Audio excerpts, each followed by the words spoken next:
बहुत प्यारी तहरीर पढ़ने को मिली, आप भी ज़रूर सुनिएगा। एक शिकारी ने कुंडी में गोश्त की बोटी लगाकर दरिया में फेंकी। एक मछली उसे खाने दौड़ी।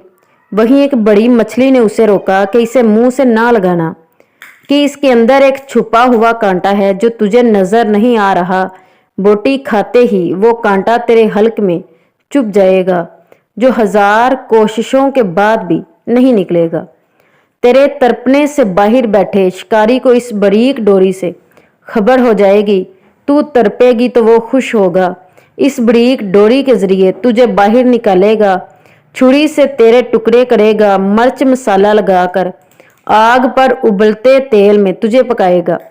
फिर 10-10 उंगलियों वाले इंसान 32-32 दांतों से चबा चबा कर तुझे खाएंगे। ये तेरा इंजाम होगा।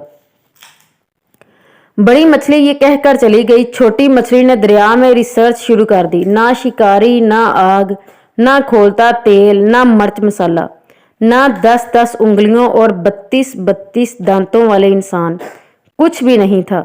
छोटी मछली कहने लगी, ये बड़ी मछली अनपढ़ जाहिल है। पत्थर के ज़माने की बातें करने वाली कोई हकीकत नहीं। उसकी बातों में मैंने खुद रिसर्च की है। उसकी बताई हुई किसी बात में भी सच्चाई नहीं। मेरा ज़ाती मुशाहदा है। वो ऐसे ही सुनी सुनाई नाम नहाद गैब की बातों पर यकीन किए बैठी है। इस मॉडर्न साइंसी दौर में भी पुराने फरसुदा नज़रियात लिखे हुए हैं। चनाचे उसने अपने ज़ाती मुशाहदे की बुनियाद पर बोटी को मुंह में डाला। कांटा चुभा, मछली तड़पी। शिकारी ने डोर खींचकर बाहर निकाला। आगे बड़ी मछली के बताए हुए सारे हालात सामने आ गए।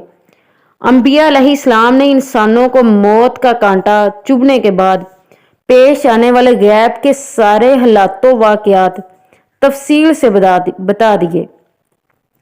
बड़ी मछली की तरह के अक्लमंद इंसानों ने अंबिया इकराम की बातों को मानकर ज़िंदगी गुजारनी शुरू कर दी।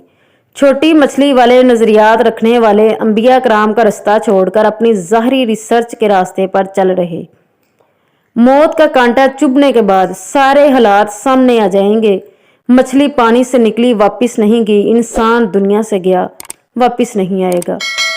Please like and subscribe this channel. Allah ताला आपकी मोहब्बत से आपको मिला दे। जज़ाकिल्लाह।